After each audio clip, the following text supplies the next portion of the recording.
2026년 2월 카카오 페이지의 신작 중에서 재미있었던 웹툰을 정리해 가져왔습니다. 바로 시작해볼까요? 악녀님의 최애로 간택된 사정. 자그마한 마을에 사는 세라피나는 가진 것은 적었지만 가난한 자에게 베풀었고, 주변인들은 그런 그녀를 돕고 응원했어요. 그녀를 시기 질투한 사악한 악녀인 클라우디우스 공녀에 의해 큰 시련을 겪지만 모든 시련을 이겨내고 진정한 사랑을 찾아 행복하게 잘 살았다는 사랑스러운 세라피나라는 소설 속 여주인 세라피나의 친구 나리트의 빈이 됐어요. 어릴 적 세라피나의 부탁으로 연못의 꽃을 따려다 물에 빠져버린 나리트는 자신을 구해준 세라피나에게 꼼짝 못하고 그녀의 발닦개 노릇을 해왔어요. 나리트와 세라피아의 소꿉친구인 그레거는 나리트의 약혼자인데도 세라피아와 손을 잡고 다니며 옆에서 시중을 들고 나리트에게 세라피아에게 잘하라며 헛소리를 하고요. 가스라이팅에 너무 화가 치밀어 빈이자로서 제멋대로인 몸에 강하게 대항해서 세라피아에게 맞서요.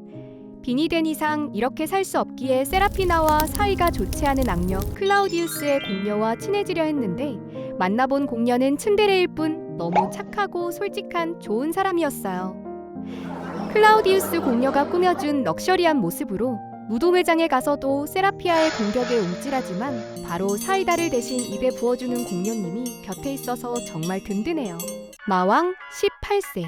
대마왕의 아들 라비스 빈디카는 반역을 꿈꾸던 귀족 악마 가문 하나를 몰살시키지만 마계의 질서를 무너뜨린 죄로 눈에 금기석을 박아 힘을 봉인당한 채 3대 지옥 중 하나인 인간계로 가게 돼요. 인간의 몸으로 처음 만난 혈육이 적응이 안 되는데 아빠라는 사람은 마족 같아서 참 마음에 들어요. 마계에서 인간에 대해 배울 때 뿌리 없어 천박하고 악취날 것 같은 인간은 지지겨버리라고 배웠는데, 인간계 학교에 가니 어리석은 인간 친구가 라비스를 때려요. 학교 폭력 완전 반대, 절대 반대. 인간의 악에 봉인되었던 마력이 반응해서 힘을 사용할 수 있어요. 라비스의 삼촌과 친구에 의해서 봉인을 위해 눈에 박은 건 금기석이 아닌 마혈석이었어요. 라비스처럼 죄를 짓고 인간계로 내려간 마계의 죄인들을 만나게 될 라비스를 위한 삼촌의 선물이었어요.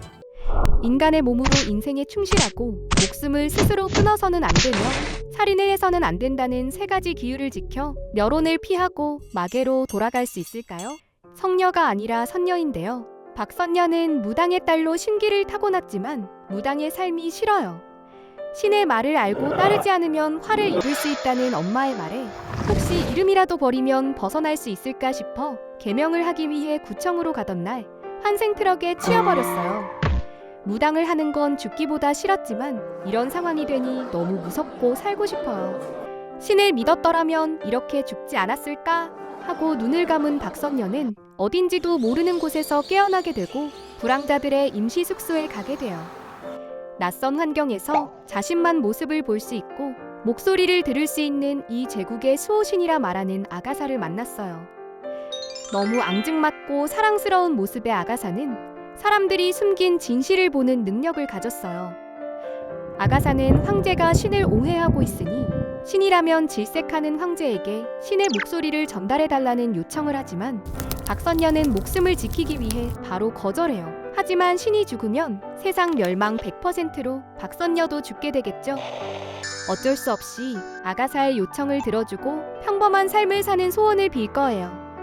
그러기 위해 신의 힘을 빌려 유명해져서 황제도 함부로 할 수 없고 백성들의 사랑도 받는 성녀로서 살아보기로 결심해요. 힘숨찐 어린이가 아빠를 찾습니다. 메추리반 유치원의 1등인 4살 티에는 아빠와 둘이서 살아요. 아빠는 너무 가난해서 매일 일을 나가시고 티에는 다른 친구들처럼 놀러 다니거나 좋아하는 타니팡 스티커북을 살 수 없어요. 하지만 티에는 아빠가 세상에서 제일 좋아요. 항상 아빠는 영웅담과 고향의 이야기를 하며 나중에 꼭 그곳으로 돌아가자고 했는데 일을 나간 지 열흘이 지나서야 아빠의 이름이 적힌 사망자 종이 한 장과 아빠의 물건 몇 가지만 돌아왔어요. 아빠만 있으면 되는데 티에는 너무 슬퍼요. 아빠의 물건을 잡고 눈물을 흘리는데 펜던트가 까망팡으로 변신을 했어요. 까망팡의 힘으로 티에가 태어나기 7년 전인 아빠의 고향인 탈로치움으로 가게 돼요. 아빠가 있을 제도로 힘있게 출발해보는데요. 얼마 가지도 못해 덫에 걸려버려요. 납치범에 의해 티에는 아빠도 만나지 못하고 설마 잡혀가는 건가 했는데 피에는 망령술로 영혼을 불러내 해골들을 조종해 싸우는 사령왕이 되어 납치범, 예쁜 오빠, 마법사 할아버지와 함께 아가베르트란 용병단을 만들어 대륙 랭킹 1위에 이름을 올렸어요. 반란군의 돌팔이 의사. 수많은 의사들이여 힘을 빌려줘. 돌팔이인 걸 숨겨야 하는 아스트리드는 사실 퇴근 도중 환생 트럭에 치여 지하도시의 해방자라는 소설 속의 소외계층을 돕다 무면허 의료 행위로 감옥에 간 아스트리드의 빈이 됐어요. 죄수의 몸으로 주인공 로던트와 함께 감옥에서 해방군의 2인자 리샤르에 의해 탈출하게 되고 해방군의 수장인 진의 주치의로서 해방군들의 세계인 지하도시에 가게 돼요. 소설 속 로던트가 가족 같던 존재들을 모두 잃고 복수심에 8년 동안 해방자들을 모아 제국령의 모든 시민들을 해방한다는 이야기는 10살 어린이에게 너무 가혹한 삶이라 생각한 이하나는 안 본 의학 콘텐츠가 없을 정도로 의학 드라마의 진심이었던 자신의 현대 의학 지식이 진에게 도움이 되어 로던트가 행복하기를 바라요. 진의 원인불명 병의 원인이 체액의 불균형이라 생각해 이 시대의 의료 행위인 피를 몇 리터씩 뽑는 방열을 받고 있었고 주인은 어수선했으며 소독도 했는지 의심스러워요.